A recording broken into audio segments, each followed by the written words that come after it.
Welcome, everybody, to this Ward Auto Fast Chat video interview with Ernst & Young LLP, or more commonly known as EY. I'm Stephen Bell, Chief Analyst, Automotive Connectivity with Ward's Intelligence.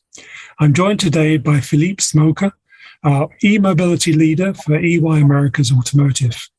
Felipe is a partner with EY and has over 23 years of experience in business strategy transformation, electrification, and IoT connected vehicles and enterprise fleet management services in multiple global leadership roles. As the EY Americas Automotive eMobility leader, a technologist and an innovator, he helps clients identify and respond to challenges and opportunities emerging from the electric mobility transition. So welcome, Philippe. Glad to have you with me. Absolutely, it's a pleasure. So without doubt, the automotive industry is going through a transformation with a shift to battery electric vehicles and lots of new technologies being leveraged by existing and new players. Can you talk a little bit about the current state in the EV industry and how you see the outlook for BEVs, as we call them, be it battery electric vehicles or ICE and internal combustion engine demand over the next 20 to 30 years, and specifically, I guess, in the US a little bit? Yeah, no, thanks for the question. It's a great theme for sure. As consumers, as folks who are, professionals within the automotive industry, it's obvious what's happening, right? The auto industry is witnessing a paradigm shift with a lot of favorable e-mobility policies, tons of new EV model announcements from OEMs. And, as they go through their electrification of their product lineup, we're seeing as well as a lot of consumption patterns that are going to be changing going forward. So the industry is emerging with a lot of new business models. As a matter of fact, we issue once a year something called the Mobility Consumer Index Study, where we interview a bunch of consumers from different regions and territories. And what we were extremely surprised to see is the growth of interest in EVs overall, and that's including PHEVs, which is the hybrid plug-in hybrids, as well as battery electric vehicles. We've seen a 3x growth from 2022, from 20% all the way up to 52%, which indicates that folks are waiting for additional education. They're trying to understand the whole range anxiety, if that's going to be a problem or not. And what we've seen is OEMs trying to respond with different battery sizes, different trim levels for vehicles that can, address those consumer needs. The demand is expected to accelerate even further. We do modeling at EY, something called Mobility Lens Forecasts, and it's telling us at this point in time that by 2030, we're going to see EVs overall, PHEVs, and as well as BEVs, surpassing ICE, which is internal combustion engine vehicle sales in the major markets, including US, China, and Europe. So what we're seeing is a tremendous growth. We're seeing a point of no return. Not too long ago, we saw the 5% change in the United States, meaning 5% of vehicle sales being battery electric vehicles. And based on prior knowledge and prior markets maturity, like Norway and some of the European countries, we see that once you pass that 5%, there's no return anymore. You just go through that inertia and you start to grow. So definitely a very exciting time. Totally a paradigm shift, and I think it's a point of no return in the automotive industry. It's certainly, the index is showing it, our own research is showing it as well, and it's a very attractive market. But there's a sort of significant number of new entrants coming into the industry as well. So what are the biggest challenges for the players coming in? There's several challenges. I think I'm going to mention a few that I don't believe they're in any specific order, but definitely the first one that comes to mind is establishing a brand value. I think one of the greatest strengths that OEMs have is their brand value. They possess trust. It's been, a century in the making for some of them. especially here in the United States, when you talk to, to consumers, either they're a Ford guy or they're a GM guy, and you know how it is, especially here in the States. And so establishing that brand takes time, takes a lot of marketing effort, and marketing means dollars. It means, educating people in new ways of doing things. Tesla went through 10 years of its own process to get to the point it is. And they banked a lot into a new, customer experience, which I think is the second point I would say that needs to be a key differentiator for EVs. EV-only type of companies, they do face major challenges because at the end of the day, they have to deploy aftermarket services that are, somewhat, comparable to what consumers would find from big brands.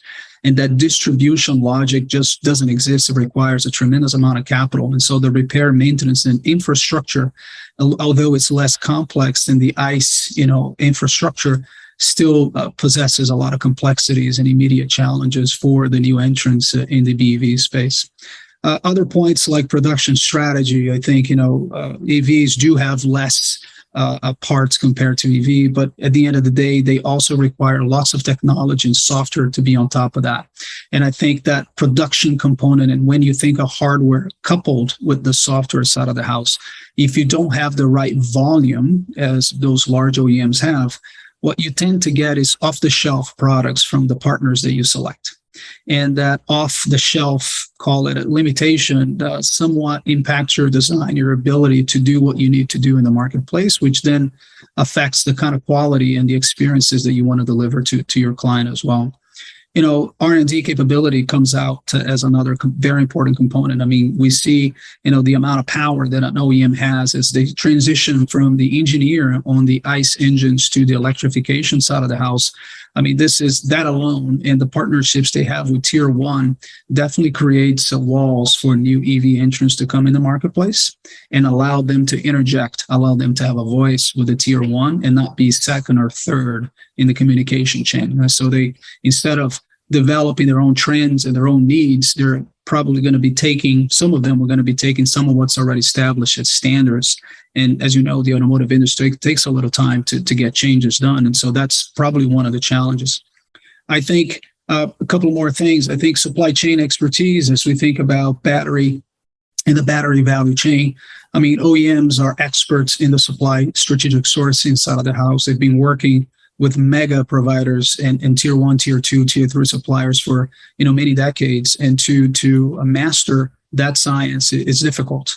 And so for a new EV entrant, even those that might be in the upfitting industry today on the fleet side of the house, as they come into this space, doing that supply chain, component vendor management, working strategically with some of the suppliers, traditional OEMs already have an established supplier base. So they too are co-investing, co-creating together. And that is definitely another challenge. Just a couple more points. I think talent is difficult too. I mean, it's already very difficult to hire the right people these days.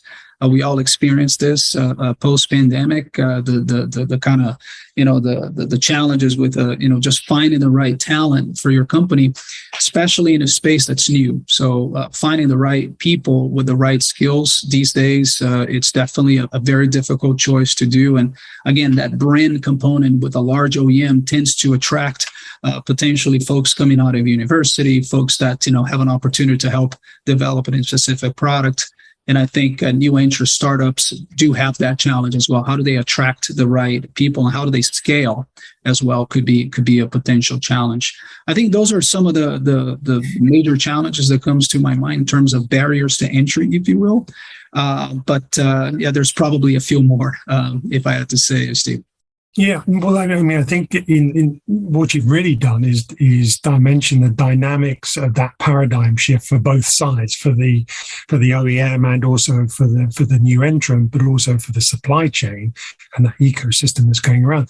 If you had to sum up, what you believe the top areas for manufacturers to focus on whilst trying to succeed in this changing market, what would it be? I think when I look at established OEMs, I mean, we know what they're going through at this stage in time. Most of them are trying to rationalize their product portfolio on the combustion side of the house, get out of markets that are not as profitable as used to be, so they can, reap the benefits of having a little more oxygen to fund the transformation, which continues to be a major challenge, right? I think one of the things that we're seeing EV OEMs or pure EV OEMs focus on is something called flexible manufacturing, right? So companies like Arrival and some other ones are really pioneering new manufacturing modes of doing things. Instead of using, large components, they're now thinking about 3D manufacturing, 3D printing, which can allow, a lot more rapid type of conceptualization to product to go to market, and cutting a lot of overhead as they do that as well.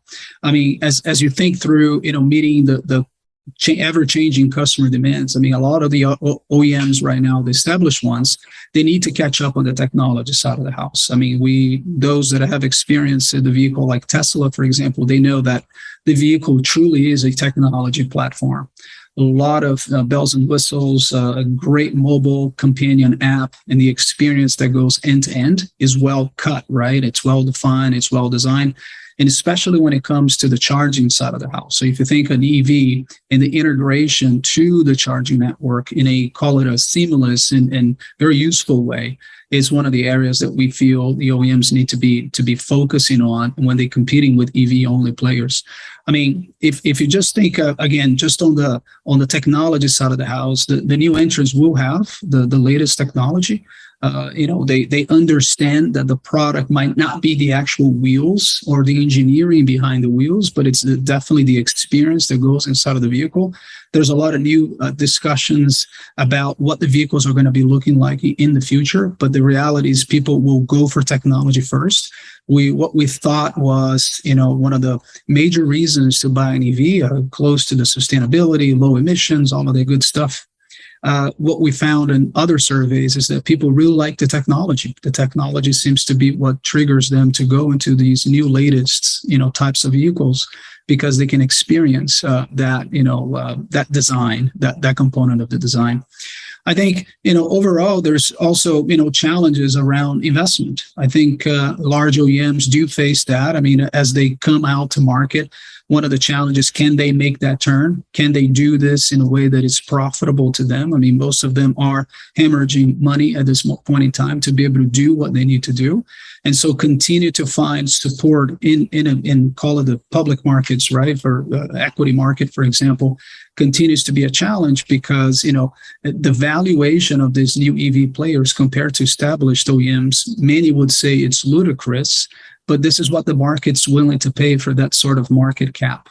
And so large OEMs do face this challenge, is how do they, continue to move the ship, but at the same time make the turn that they need to make to continue to invest in this transition process. So it's a very interesting place. At this moment in time, there's a feeling that the barriers to market entry in EVs are still somewhat low. And when we talk to our clients, we talk about logistics, electrification. We talk about strategies around electrifying, their vehicles or sustainability goals and things like that.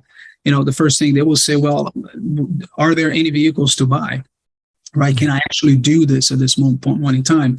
And what we're seeing is OEMs are coming out with many models. People just don't realize, but, Volkswagen Group, for example, has over 200 models. They're looking to double the number of the models. And when I say models is, trim levels, battery sizes, and things like that across the different brands, Audi, Skoda, and all of that. And this is interesting because at one point in time, there's going to be several options. What we want to see, though, is instead of just focusing on the consumer side, we are looking to get more focus on the commercial side of the house. And this is a whole nother discussion for sure, as we think about, trucks, and we think about Class 8, Class 2s, and, electric vans. We saw a recent announcement from one of the EV startups with another very large OEM in Europe as they produce their electric vans. And so the market started to see a lot of acceptance for these products. So it's early to see who's going to be the winner at the end of the day. But I think at the end, these partnerships make a lot of sense as well. it's fascinating. And I think you've really sort of captured the multiple dimensions and the complexity of that transformation that's occurring at this point of time. So Philippe, thanks very much for your time and for joining me on this Ward's Auto Fast Chat. You provided some great information and fascinating insight on this important, and I think probably one of the most fascinating emerging markets there is. So thank you for your time.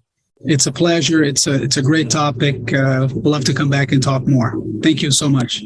On behalf of EY and Ward's Auto, thank you to our audience for spending time with us, and see you again next time on another Ward's Auto Fast Chat.